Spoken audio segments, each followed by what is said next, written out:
Programang kung saan ang kalusugan ay number 1. 21st KBP Golden Dove Awardee for Best Radio Public Service Program at 2012 CMMA Finalist for Best Radio Educational Program. Radyo mo sa nutrisyon. Mausaping ukol sa pangkathatang kalusugan. Matutugunan ang inyong mga katanungan ukol sa samot-saring issue ng maayos na pangangatawan. Radyo mo sa nutrisyon. Mula ulo hanggang paa, busog sa impormasyon, hitik sa ekspertong kaalaman. Radyo mo sa nutrisyon. Malusog na katawan, malusog na isipan para sa malusog at produktibong mamamayan. Narito na ang inyong mga kasama sa kalusugan. National Nutrition Council Executive Director, Assistant Secretary of Health, Bernie Flores at si Rod Marcelino.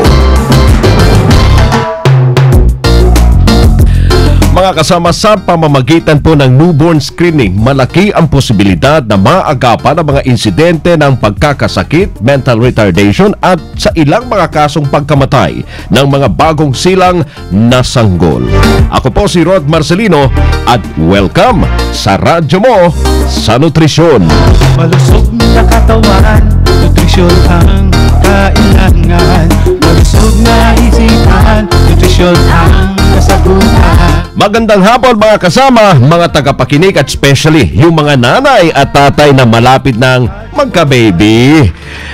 Tiyak marami kayong matututunan sa ating episode ngayon na napakahalaga sa kabutihan po ng kalagayan ng inyong isisilang na baby. At para naman sa mga may anak, makinig pa rin at may mga kuntil-butil na impormasyon pa rin kayong mapapakinggan. Tanungin nyo pa ang ating makakasama ngayong hapon mga kasama, ang napakasipag na si Miss Jovita B. Raval, Nutrition Officer 5 po and Chief ng Nutrition Information Education Division ng National Nutrition Council.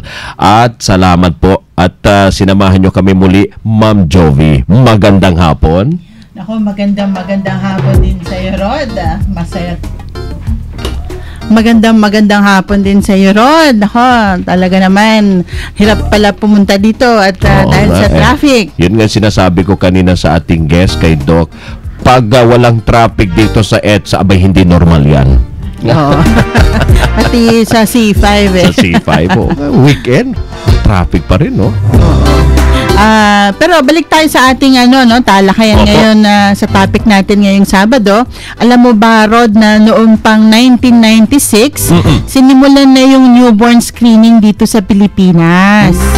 At ito yung ipinag-isa sa public health delivery system ng pamahalaan, yung sa pagsasabatas ng Republic Act 9288 o yung Newborn Screening Act of 2004. Alam nyo rin po ba na as of December 2010, mahigit na sa 45,000 o mga 45,000 na sanggol ang nailigtas ng ating National Newborn Screening System. Talaga nga namang mainam mga kasama ang maagap. Oo, Rod, agad niyang tinutukoy ng newborn screening kung mayroong maaring maging ugat na problema sa kalusugan ng sanggol. Ngayon ang tanong dyan, Ma'am Jovi, paano po ba ang proseso ng newborn screening? Ayan ang itatanong natin ngayon sa ating guest resource person. Dahil yan din ang gustong malaman ng ating mga kanutrisyon ngayong tanghali. Correct. So ang guest po natin, walang iba kundi si Dr. Mary Ann Chong ng Institute of Human Genetics of the National Institutes of Health of UP Manila. Magandang hapon po, Dr. Mary Ann Chong, and welcome sa Radyo Mo sa Nutrisyon. Magandang hapon din po sa inyong lahat, lalong-lalo na dun sa mga nakikinig sa atin, no? Ayan, at salamat sa inyong pag-imbita sa amin dito sa Radyo Mo sa Nutrisyon. Good afternoon po, Doc, once again.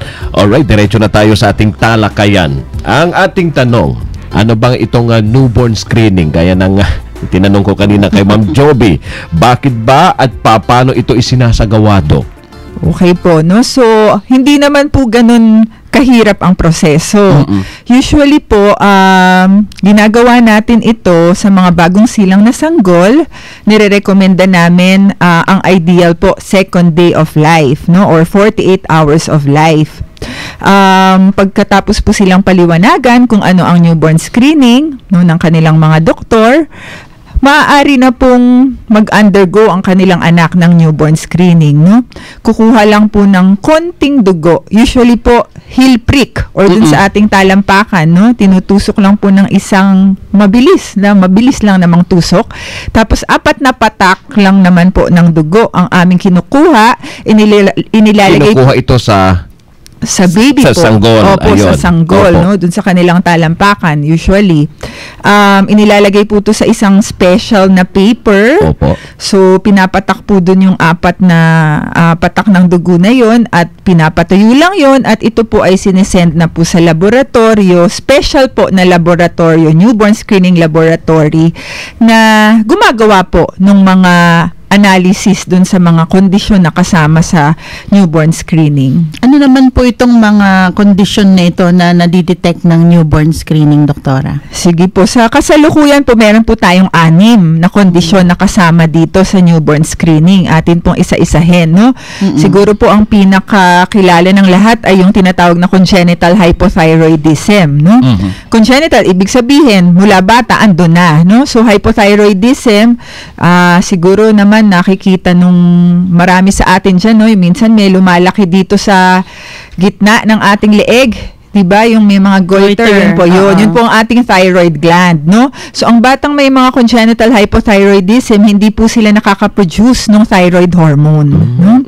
Ang thyroid hormone po, napaka-importante, no? Sa talino ng bata, sa normal growth ng bata, napaka-importante po niyan. Kaya, pag may congenital hypothyroidism ka, ang bata po talaga, asahan mo, ay may mental retardation. Bukod po sa sila'y maliit din, dahil nga, sabi ko sa inyo, importante rin ang thyroid hormone sa kanilang growth, no? Ang pangalawa naman ay congenital adrenal hyperplasia. So, congenital din, mula rin pagka panganak, meron na sila no? Ang adrenal ay isang organ na nasa ibabaw ng ating mga bato, ng ating mga kidneys, no? Importante itong adrenal gland dahil ito po ang nagpo-produce ng ating mga importanteng hormones tulad ng ating steroids. Doon po yun napoproduce at iba pang mga hormones na importante sa pag-maintain ng ating mga asin or salt sa katawan, no? Pag meron ka pong ganito, usually ang bata pwedeng mag-present very early in life na parang dehydrated. Tapos biglang pwedeng mamatay na, no? Ang pangatlo naman ay galactosemia. From the name itself, no, galactose. Ito po ay isang uri ng sugar na nakikita natin sa mga dairy products, no, tulad ng gatas, ng cheese, etc. Ang mga bata po na may galactosemia, hindi nila natutunaw yung galactose sa katawan. So pag hindi nila natunaw yun, dumadami po yung galactose sa katawan at ito po ay toxic or lason, lalong-lalo na sa atay, sa mata, pwede magbigay ng katarata at sa utak din po may mga learning difficulties sila, no? Ang pang-apat po ay phenylketonuria. Maaaring sa inyo yung iba makaka-relate na alala nyo ba yung ating mga artificial sweeteners? Diba minsan may nakasulat na contains phenylalanine, not for phenylketonuria. Tama? So, ang phenylketonuria po, ang kondisyon nila, mataas po yung phenylalanine nila sa dugo. Isa po itong amino acid or isang uri ng protina. Hindi na ilalabas sa katawan. Hindi rin po na ilalabas or tutunaw ng mga batang may ganitong kondisyon at ito po talaga ay diretso sa utak at napaka-toxic po sa utak. Talaga pong mentally retarded ang bata. Ano pa po yung panglima at Panglima ay maple syrup urine disease. Again, from the name itself po, no, maple syrup urine disease. Ang ihi po nila ay amoy maple syrup. No? Buti pa, sosyal. So, po, mabango sila, pero pag nakita mo, tulog, no, comatose, ganun ang kanilang hindi na bale, mabango sa kanila, no? Oo. Isang uri din po yan ng hindi maayos na pagtunaw sa ilang protina sa ating katawan. At panghuli, na napaka-common po sa atin, no, ay yung tinatawag na G6PD deficiency or glucose 6-phosphate dehydrogenase deficiency. Pasensya na sa salita, no, napaka-technical kasi ito ay isang enzyme. sa loob ng ating pulang dugo. Parang hindi common ata lahat yung mga Opo. sakit. Pero Di po ba, ang Ma'am G6PD, Jovi? 1 in 55 po ang ating incidence. So, marami rin. Napaka-common. Oo. Naalala niyo po ba yung mga kwento noon sa mga Chinese countries like sa Singapore, yung pag nakaamoy po ng naphthalene balls, bigla pong mahihilo yung bata, maninilaw, dahil po yun sa G6PD deficiency. Siguro nakikita na nila yung sakit, although hindi lang nila alam kung ano yung pangalan ng sakit. Opo. Baka ganun yung Kasi sitwasyon. po itong mga sakit na ito, kung inyong matatanong, yung mga manifestation niya pwedeng katulad din ng mga common na sakit na nakikita natin, no? Pero magtataka yung mga doktor, bakit hindi gumagaling, bakit ganito pa rin ang naging itsura, yun nga, baka ito kasi ang kanilang sakit pala, no? Kahit ganito ang mga kanilang manifestation na common. Yep. Talaga namang importante talaga na ipa-newborn screening ang ating mga sanggol. Pero baka naman kasi ang worry ng iba, mahal ito or hindi kung saan pwedeng gawin. Saan ho ba kung ako may bagong baby, saan ho ba pwedeng gawin ito? Opo, lahat naman po ng ospital, no, dito sa Pilipinas, no, ay dapat may newborn screening na kasi nga po nasa batas to at ito po ay utos na ng ating Department of Health, no? So, or even po yung mga lying in or mga maliliit na birthing facilities, lahat po yan dapat newborn screening, accredited po sila ng DOH, no? So, access-wise, kumbaga, parang walang Madali na lang, madali na kahit saan pwede, basta kung nanganak dapat sa hospital o yung health facility. O health facility, meron po sila mga niyan lying dapat. in. Opo, meron po sa lying in, meron po yan. Magkano? 550 po, 550. pero po ang mga PhilHealth members, pag nanganak po sila, kasama na po yun dun sa newborn package nila. Kasama po dun sa BCG, kasama po dun sa HEPA-B nila, ang newborn screening. 500 po ang sagot ng PhilHealth sa newborn screening. So, 50 pesos na lang po idadagdag ng mga ibabayad magulang. Hindi pa binuo, Kinuripot pa ng PhilHealth. Attention, Attorney Padilla. Bigyan mo na yung 50 pesos. Gano'n naman po katagal bago makuha yung resulta? Ganito po, pag positibo po sila sa isa dun sa 6 na kondisyon, tinatawagan po agad ng newborn screening follow-up nurse, no? Basta po pagkadala po ng sample sa lab, pinoproseso na po agad yan. Kasi yun po ang goal natin. So, malaman nila within dapat malaman po agad kasi may gamot, no? Dapat may mga golden few periods hours, tayo. few Hindi naman po hours. few hours, baka po 1 or 2 days, ganun po. So, nakauwi na yung, actually, nakauwi na niyan yung mag-ina. Opo, so ang proseso po na mangyayari, yung follow-up nurse tatawag po dun sa dun po kasi sa papel na pinaglagyan ng dugo, nandun po lahat yung details ng nanay, ng ospital, ng doktor na nag-aalaga dun sa batang yon. Kaya po madali silang i-recall. Kung positibo po sila, i-recall po sila agad ASAP. Kung negatibo naman po, medyo matagal, 7 to 14 days. Pero nga ang sinasabi namin, kung wala kayong narinig mula sa newborn screening, okay yun. Ibig sabihin, normal ang anak nyo. Kasi kung positibo, tawag agad kami. Ayun. Ulitin lang natin, Doc, yung 6 na sakit na posibleng madiscover kapag newborn na screening, no? Yung sanggol. Ano uli-uli, Doc, yung 6? 6. Congenital hypothyroidism. Congenital hypothyroidism. Congenital adrenal hyperplasia, galactosemia, phenylketonuria, maple syrup urine disease, at G6PD deficiency. Ayun. So, napakahalaga pala ang magpa-newborn screening ng mga nanay para sa kanilang bagong silang na sanggol. Mga kasama, magpapatuloy pong ating pagbusisi sa proseso ng newborn screening. Pero text question of the day muna tayo, Ma'am Jovi. Okay, kung nakinig po kayo at medyo kakabanggit lang ni Dr. Chong, no? Yung 6, ma'am. Okay, ang tanong po natin, magbigay ng isang posibleng problema sa kalusugan na nadidetect ng newborn screening. Kaya lang sinasabi ko nga, kakabanggit lang po ni Dr. Chong yung sagot. Diba?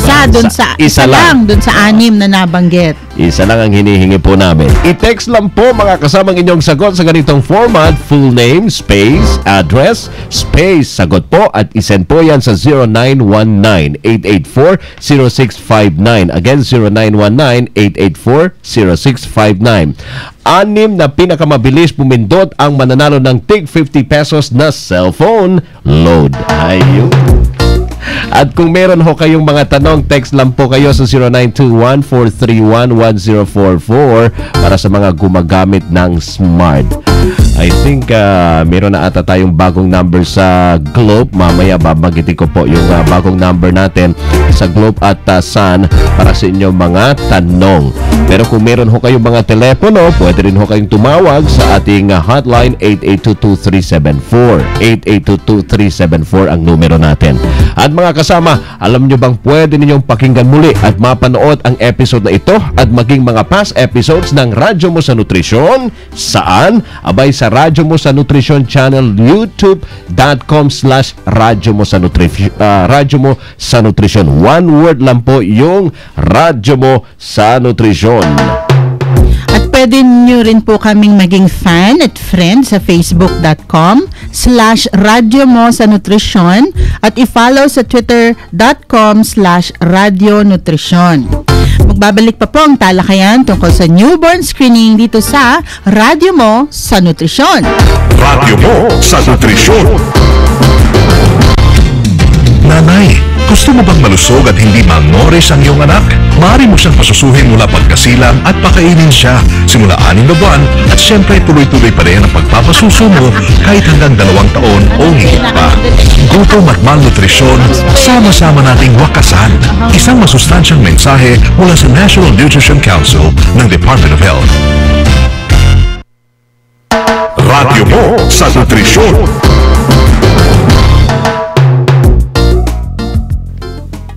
At nagpapatuloy ang Radyo Mo sa Nutrisyon. Ang ating pong paksa ngayong hapon ay newborn screening. At ang ating guest resource person ay si Dr. Mary Ann Chong ng Institute of Human Genetics of the National Institutes of Health sa UP, University of the Philippines, Manila. So ito po ang ating mga patuloy ang ating talakayan. Paano po kung hindi sumailalim sa yung newborn, bagong silang na sanggol sa newborn screening? Pwede pa po ba itong gawin kahit hindi na bagong silang yung sanggol? Ganito po, no? Kung sa pwede naman po. Kaya lang po talaga, ang goal ng newborn screening ay ma-detect ng maaga ang mga kondisyong ito. Bakit po? Like kunwari po, yung maple syrup urine disease, 3 to 5th day of life, may symptoms na po yan, no? So, ganun po kaaga. Yung mga congenital adrenal hyperplasia, ganun din po, for 7 to 10 days of life, pwedeng dehydrated na yan at ikamatay. Naku. So, kaya po talagang gusto namin ay maaga. Pwede naman kung sa pwede, pero baka po, kung apektado siya, baka malamang meron na po siya talagang symptoms or manifestation, ano. So, hindi talaga dapat, sa ano na lang, sa susunod Hindi na lang po. napunta ko sa ano. Dapat po Talagang talaga second day of life. Yun po ang aming pinopromote. Hindi Second sa day first of life. day. Hindi pwede First day sa po first kasi day. medyo may mga nag-i-interfere pa naman. Kasi po kakapanganak pa lang, no? So baka may mga galing pa po na mga metabolites galing sa nanay. Hindi pa yung kanya talaga. Kaya po ideal po is Yung second day. 48 hours of life. Opo. Okay. So, sabi nyo kanina, lahat na ng dapat na hospital, pati mga lying in, nagpapatupad na ng newborn screening. Pero paano kung merong mga hindi sumusunod? Meron bang mga penalty? At saka kung saan sila pwedeng magsumbong o i-report yung mga ganitong kaso? Opo, sa batas po may penalty. Sa unang pagkakataon po na nalaman na hindi ka nagpa-newborn screening, no? Warning pa lang po ata ang binibigay. Sa pangalawa po ata or sa mga susunod na okasyon na ganun ang ginagawa ng hospital or isang facility, may Kumbaga penalties parang, monetary. Opo. Kumbaga parang na- may first offense. Correct mga po, parang ganun. Opo. So, lahat po yan nasa batas at mababasa nyo naman po yan. No? So, kung hindi po nagpapatupad ng newborn screening ang isang ospital, ireklamo nyo po sa Department of Health or sa inyo pong mga CHDs, no, or local government units po. Tapos sabi nyo kung PhilHealth member pa, wala siyang 50 pesos na lang ang Opo. babayaran. So mahalaga talaga din na PhilHealth member yung ating mga bagong panganak na mga nanay. Kasi Karamihan naman siguro ngayon may mga miyembro na rin ng PhilHealth. Di ba may programa yung gobyerno natin na nagbibigay ng healthcare sa ating mga kasama. So, dun sa mga wala pang PhilHealth, siguro, paghandaan na talaga na para yung mga benepisyo matatanggap natin.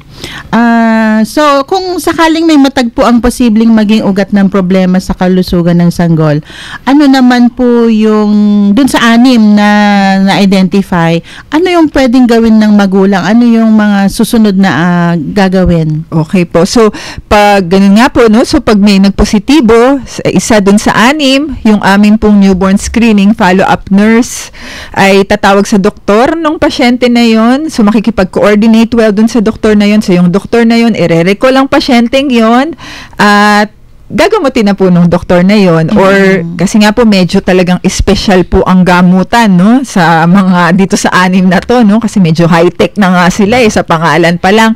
Inire-refer din po sa mga specialista agad, no, sa mga ating mga metabolic specialist. So usually ganun po ang proseso. Tumatawag po kami sa doktor nila, or kung wala pong doktor, like kung hindi po sa ospital pinanganak, sa newborn screening coordinator po kami tumatawag. Sa kanila po namin pinapaalam na positibo ang kanilang isang pasyente at i-guide po namin sila kung paano po ang paggagamot sa batang ito. Mahal ho ba yung gamutan nito? Kasi very rare, mga rare itong Opo. mga sakit na to, no? Opo. So, on average po, magkano yung gagastusin ng mga magulang? Halimbawa, yung phenylketonuria, Opo. paano yung mga gamutan Sige po. nito? Yung isa-isahin ko medyo iba po kasi yung sa hypothyroidism, mura lang po, tableta lang po yan, thyroid hormone, iinumin lang po ng bata.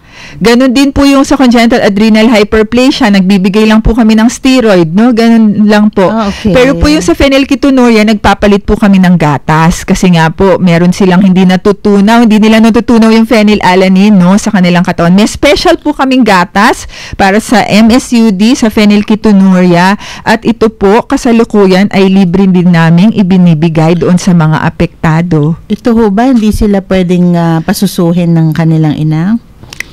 Yun nga po, no. Pwede naman po pa rin. Pwede po. Kaya lang po, measured amounts po. Kasi hindi po nila kaya ng marami dahil nga po hindi nila, kasi po syempre yung gatas ng ina may phenylalanine, may mga amino acid po yun na hindi po nila kayang tunawin. So measured amounts po, and then yung kanila pong rest of the requirements na kailangan nila, dun po nanggagaling sa aming special formula na ibinibigay din po sa kanila. Isa rin po yung sa ating protocol, yung essential newborn care. Opo. Hindi ho ba na within the first hour, pasusuhin na rin breastfeeding agad, po. Opo, diba? opo. Initiate yung Opo. breastfeeding. Opo. Opo. Alright, may mga tanong siguro tayo mula sa ating mga texters, Ma'am Jovi. Okay, meron po tayong tanong mula kay Texter 0666. Good day sa inyo lahat dyan, sa Radyo Mo sa Nutrisyon. Si June po ito ng Parañaque. If ever may madetect po na sakit through newborn screening, paano ang action? Ayun nga po, I think na sagot na po natin kanina yon, ano? Baka Opo. siguro na-miss ang ating texter. Hindi niya narinig, Doc. Ano ba yung ginagawa nating action? Ulitin natin. Pag, Sige po. nalaman sa screening. Opo, pag nalaman sa screening, kukontakin po namin agad ang inyong doktor, Opo. no, inyong newborn screening coordinator dun sa lugar na yon. Tapos po, i-refer namin kayo sa isang specialist or yung doktor nyo rin po. Pwedeng siya na rin po ang maggamot sa inyo, no? So, ipapaalam po namin dun sa doktor na yon na ito po ay nakitang positibo sa ganitong kondisyon, kailangan ng gamutin agad or i-refer sa isang doktor na specialista sa ganitong kondisyon. Ganun po. Yung po At ang mga gamot po nga, hindi na po ganun kamahal, at yung iba pa nga po dyan, libre po naming ibinibigay. Saan po yung libre? Saan po yung Sa mga libre? government ba? Sa PGH po ba? Ay, hindi po. Saan Lahat, po? ngayon po kasi halos lahat po ng mga may PKU, MSUD, galactosemia na aming tinitingnan sa buong Pilipinas po, sinasagot po namin yung gatas nila lahat na special. Kasi pasadya itong Opo. gatas. Opo. Pero how long po yung kailangan para kasi paano yung sustain pag nasa bahay na, paano na yung gagawin ng magulang? Hindi, ganun nga po. Bali, yun po pa rin ang kanilang diet. Binibigyan po namin sila ng special na diet at yun nga po, ang diet na ito para dun sa 3 sakit na to ay lifelong. Ganon. Like yung mga PK, yung naka-low protein diet po yan all throughout their lives. Ganun po. Alright. We'll take a short break mga kasama. Pwede pa rin ko kayong humabol para sa inyong mga text questions mga kasama. Kahit tapos na po yung programa, may sasagot pa rin. Ipopost lang po namin sa Facebook account po ng Radyo Mo sa Nutrisyon ang sagot sa inyong mga tanong. But for the meantime, maghahanap buhay muna tayo. Magbabalik po ang Radyo Mo sa Nutrisyon. Radyo Mo sa Nutrisyon. Nanay, gusto mo bang malusog at hindi malnourished ang iyong anak? Maaari mo siyang pasusuhin mula pagkasilang at pakainin siya simula 6 na buwan at syempre tuloy-tuloy pa rin ang pagpapasuso mo kahit hanggang 2 taon o higit pa. Gutom at malnutrisyon, sama-sama nating wakasan. Isang masustansyang mensahe mula sa National Nutrition Council ng Department of Health. Radyo Mo sa Nutrisyon. Okay. Ginagawa ang newborn screening para ma-detect ang mga problema sa kalusugan na kapag maagang nadiskubre ay mabibigyang lunas para maiwasan ang anumang maaaring banta sa buhay o sa paglaki ng bata. Kaya kapag positibo ang resulta ng newborn screening, ang baby ay dapat agad na i-refer sa paggamutan o espesyalista para makumpirma ang findings at syempre matugunan. Maraming salamat sa ating newborn screening expert si Dr. Mary Ann D. Chong sa National Institutes of Health sa UP Manila. Your parting words po, Dr. Chong. Okay po, so ito pong linggong papasok ay newborn screening week. Usually po, first week po of October ay nagsa-celebrate po tayo ng newborn screening week, no? Bilang paalala sa lahat ng ating mga tagapakinig at sa lahat ng mga Pilipino, no? Lalo na po yung ating mga magulang na magsisilang ng mga sanggol na ipa-newborn screening po ang kanilang anak. Bakit? Kasi po, pag na-detect natin ng maaga ang isang kondisyon na kasali doon sa newborn screening, may gamot po. At pag may gamot, maaari po silang mabuhay ng normal. Kasi pag, kunwari, meron pala silang kondisyon na yon, hindi po natin na-detect ng maaga, hindi nabigyan ng gamot ng maaga, ang kakalabasan nga po ay either mental retardation or yung iba nga po dito, pwede pa pong mag-lead sa death ng kanilang anak. No? So, importante po talaga na magpa-newborn screening. Thank you very much, Dr. Chong. At mga kasama, narito na po ang ating 6 na pinakamabilis pumindot at nagpadala ng tamang sagot. May 50 pesos na cellphone load kayo mula sa Radyo Mo sa Nutrisyon. Ma'am Jovi, ang ating unang winner. Okay. From Barangay San Dionisio, Abra. Aba? Malayo. Malayo-layo. Galactosemia. Tama, no? John Paul Di Cueco. Tama ba? Yung pagbigkas ko sa apelyido mo. John Paul Di Cueco. Congratulations. Ang ating second winner ay si Iris Villaflor from Binyan, Laguna. Congenital hypothyroidism. Alright. Congrats. Tama. At ang ating pangatlong winner ay si Joel Guap from Santa Ana, Manila. Ang sagot naman niya, congenital hypoplasia o hyperplasia. Alright. Ang pang-apat ay si Mildred Balicol ng Palawan. Ay, medyo malayo-layo to, si Mildred. Congenital hypothyroidism. Yun ang kanyang sagot. At ang panglima naman ay si Diana Cruz from Barangay Lusungan, Orion, Bataan. Galactosemia. Correct. At ang ating pang-anim ay si Chrissy Manuel ng Tanay, Rizal. Galactosemia din yung kanyang sagot. Alright, congratulations po sa inyong lahat at maraming salamat. Tandaan mga kasama, dito po sa Radyo mo sa Nutrisyon, bubusugin namin kayo sa impormasyon. Sisiksikin namin kayo ng mga tip tungkol sa tamang nutrisyon. At tutulungan namin kayong iwaksi po ang mga maling gawaing kumukontra sa mabuting kalusugan. Kaya wastong nutrisyon, impormasyon. At solusyon, positibong aksyon. Tandaan, malusog na katawan, malusog na isipan para sa malusog na mamamayan. Ako po ang inyong lingkod, pansamantalang humahalina kay Assistant Secretary Bernie Flores, Joe Viraval ng National Nutrition Council. At ako naman po si Rod Marcelino, kami po ang inyong mga kabalikad sa kalusugan at wastong nutrisyon. Dito sa Radyo mo sa Nutrisyon! Malusog na katawan, nutrisyon ang kailangan. Malusog na isipan, nutrisyon ang kasagutan. Para sa malusog na mamamayan, gusto nutrisyon ang katuparan. Radyo mo sa Nutrisyon, kabalikan sa kinabukasan. Mula sa National Nutrition